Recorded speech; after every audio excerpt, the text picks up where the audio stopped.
শ্রাবণের টানা ভারী বর্ষণ এবং জলাবদ্ধতায় পাবনায় বিভিন্ন উপজেলার বিস্তীর্ণ অঞ্চলে মরিচ, বেগুন, পটল সহ বিভিন্ন সবজি ক্ষেতের ব্যাপক ক্ষতি হয়েছে। ক্ষেতে দীর্ঘ সময় পানি জমে থাকায় গাছ পচে গেছে। এতে উৎপাদন ব্যাহত হওয়ার স্থানীয় কাঁচা বাজারগুলোতে সবজির সরবরাহ কমে দাম অস্বাভাবিকভাবে বেড়ে গেছে। পাবনা থেকে বিস্তারিত জানাতে সরাসরি যুক্ত হচ্ছেন সহকর্মী কামরুল ইসলাম। কামরুল, টানা ভারী বর্ষণে পাবনার সবজির ক্ষেতের কেমন ক্ষতি হয়েছে আমাদের বিস্তারিত জানাবেন।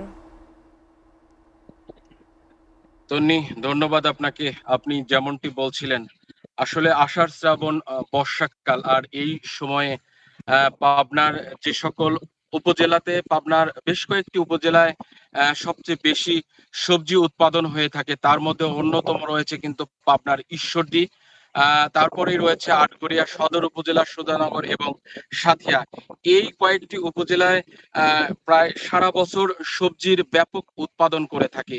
এবছর বর্ষাকাল এই সময়ে কিন্তু টানা প্রায় 1 মাস বৃষ্টি হচ্ছে। এই বৃষ্টির কারণে আমি যেখানে দাঁড়িয়ে আছি এই অঞ্চলগুলোতে ব্যাপক সবজির উৎপাদন করা হয়। কৃষকরা সবজি চাষাবাদ করে থাকে। এই সবজিতে কিন্তু প্রতিদিন বৃষ্টি হচ্ছে, প্রতিদিন পানি কিন্তু বের হয়ে যাচ্ছে এবং পানি জলাবদ্ধতা হচ্ছে, পানি জমা থাকতেছে। এই জমা থাকার কারণে এই সময়ে কিন্তু সবচেয়ে দামি কৃষকদের কাছে যে ফসলটি রয়েছে সেটা হলো কপি।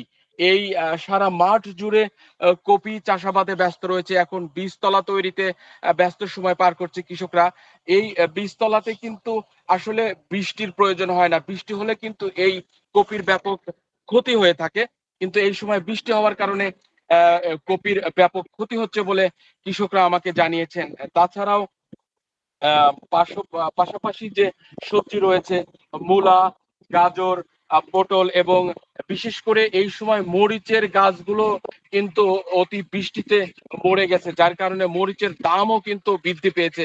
এর উৎপাদন কমে যাওয়ায় কিন্তু বাজারে যে সকল সবজি চাহিদা মতো ওঠার কথা, সেই সকল সবজি কিন্তু বাজারে উঠছে না। এবং কৃষকরা যেটা জানিয়েছেন, কপির পাশাপাশি এই সময় মূলা, গাজর এবং মরিচ, পটল, এই সকল সবজিগুলোও তারা ভালোভাবে উৎপাদন করতে পারছে। অনেক কম কিন্তু তারা ফসল উৎপাদন করছে। কৃষি সম্প্রসারণ অধিদপ্তরের পক্ষ থেকে কিন্তু এই সবজির এলাকাগুলোতে, বিশেষ করে ঈশ্বরদীতে, আটঘরিয়া, এই যে সকল এলাকাতে সবচেয়ে বেশি সবজি উৎপাদন হয়ে থাকে, এই অঞ্চলগুলোতে কৃষি কর্মকর্তারা কিন্তু সবসময় তদারকি করে থাকে।